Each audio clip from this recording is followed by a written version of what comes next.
Following the previous episode, so huge things happened in the late 70s and completely changed how Mandopop was produced and composed in Taiwan. Like what happened in the 70s.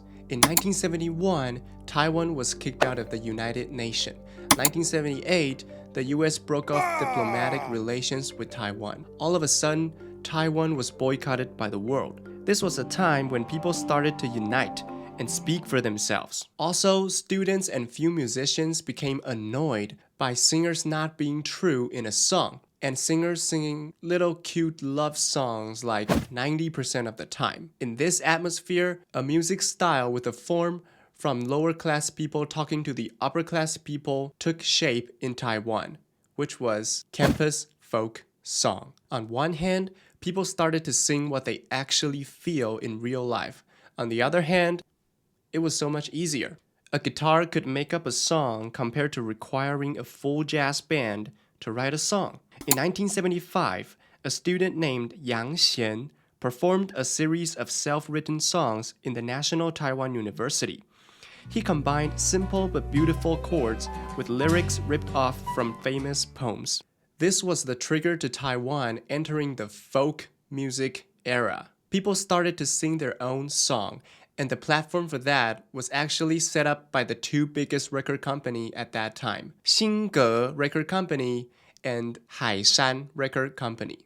They held singing contests, 金韵奖 and 民谣风 for students and musicians.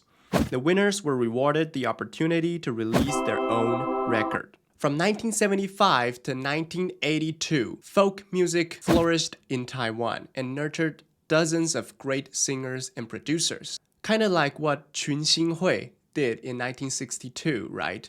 If you have no clue of what I'm talking about, pause this video and make sure to check out this video first and come back. So 75 to 1982. What happened in 1982? Campus folk music is great, but what happened when record companies started to sign those musicians?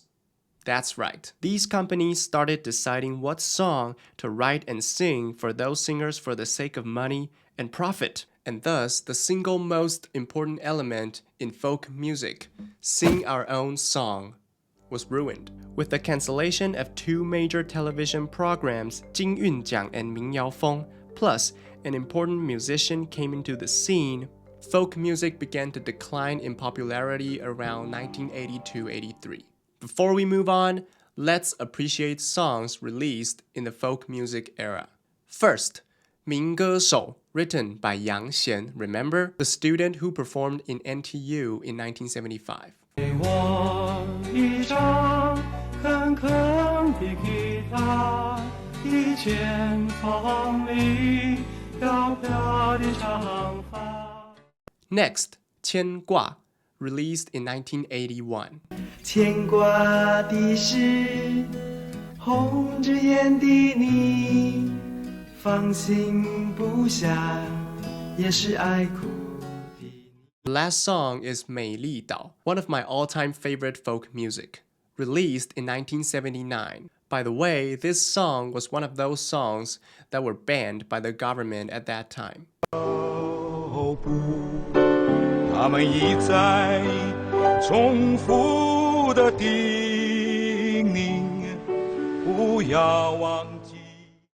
As we mentioned, in the early 80s, folk music were nominally existing, but had lost its identities. People started to had enough of the soulless music. Among them, a guy named Luo Dayou almost single-handedly opened a new era for Mandopop in Taiwan.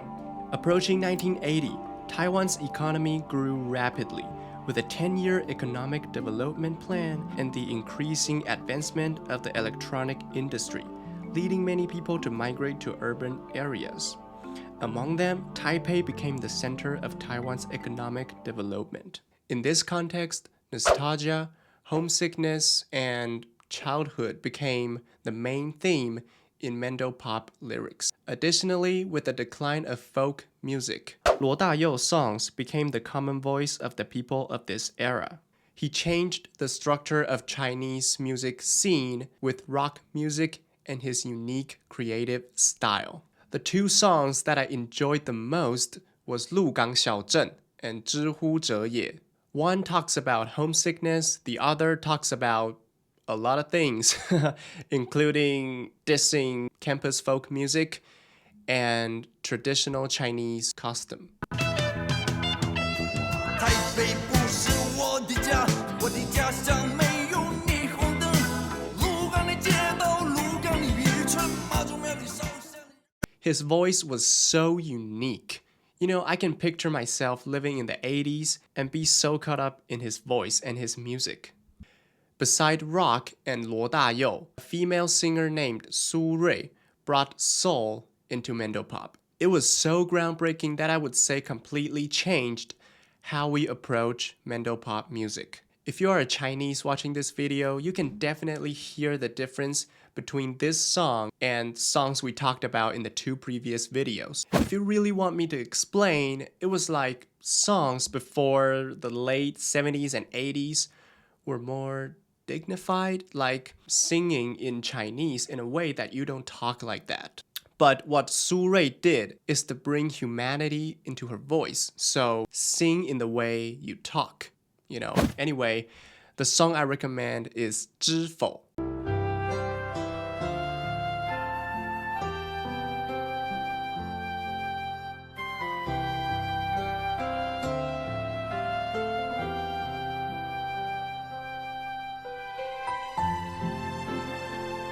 是否这次我将真的离开你？是否这次我将不再哭？多少次我忍住胸口的泪水，只是为 In addition to the two musicians mentioned above, the 1980s can be considered one of the craziest era in Mandopop history. Two of the largest record companies in the 80s to the 90s were established: Rock Records and UFO Records, 滚石 and 飞碟. They successfully signed so many great singers and musicians. Here are a few names, including the two singers we mentioned above: 李宗盛、周华健、张信哲、林强、辛晓琪、成龙、梅艳芳、林忆莲、莫文蔚、梁静茹、蔡琴, and so on. I still listen to music from most of these singers on a daily basis.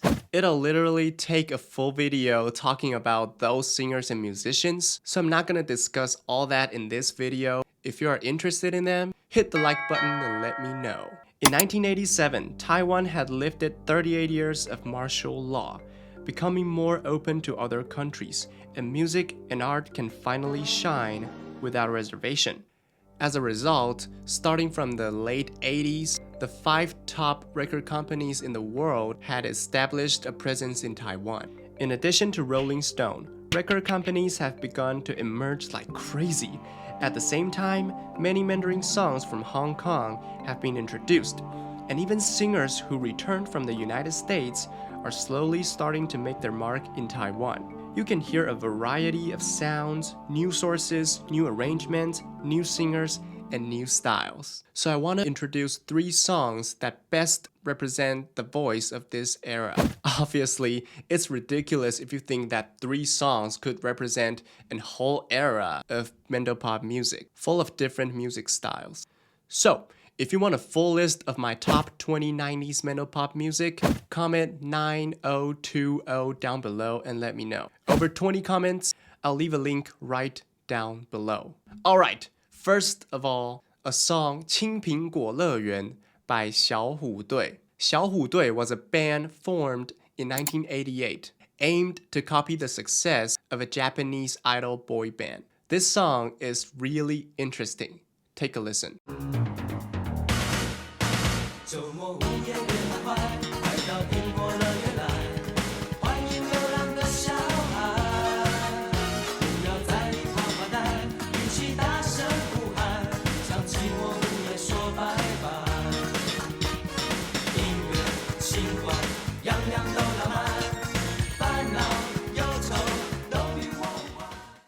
It gives me a really funky disco vibe, and this is a great example of blending new styles into Mandopop music. Just amazing. The next song, 忘情水 by 刘德华. The arrangement in it was breathtaking. 曾经年少爱追梦，一生只想往前飞，行遍千山和万水，一路走来不能回。给我一杯忘情水，换我一夜不流泪。所有真心真意。 The piano in it sounds exactly like water flowing around, and the instruments and sounds in it are typical 90s Mandopop. Guitars, piano, electric piano, vocal harmony, and strings. I mean, 70% of 90s Mandopop have those stuffs in them. The last song here is Airport in 1030, written by David Tao in 1997. This song, or even the whole album, marked a milestone in Mandopop in terms of production and bringing contemporary R&B into Taiwan. But in terms of, rap and R&B, we already have guys like LA Boys and Yu Chengqing in the 90s. And this whole album, or this song in particular, was a great example of what we talked about before. Like, we can hear a variety of styles, music styles, genres in the 90s.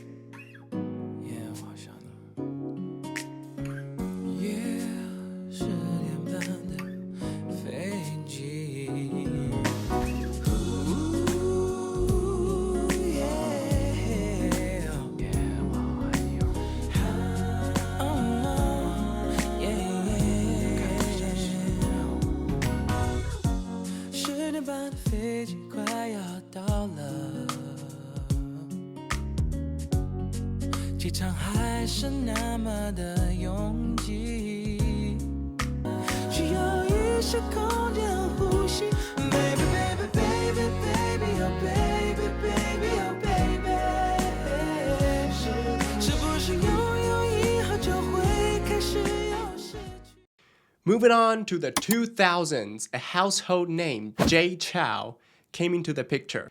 However, the revenue of the record companies is showing an exponential decline. Since this video had already been recorded for almost an hour. Yeah, almost an hour.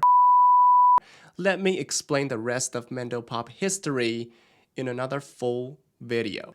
Want to know how Mandopop evolves in the 21st century? Make sure to tune in December 9th. And don't forget to check out how I make my own music based on styles, arranging techniques, and the taste of sound in 90s Mandopop. Make sure to hit the notification button. See you then!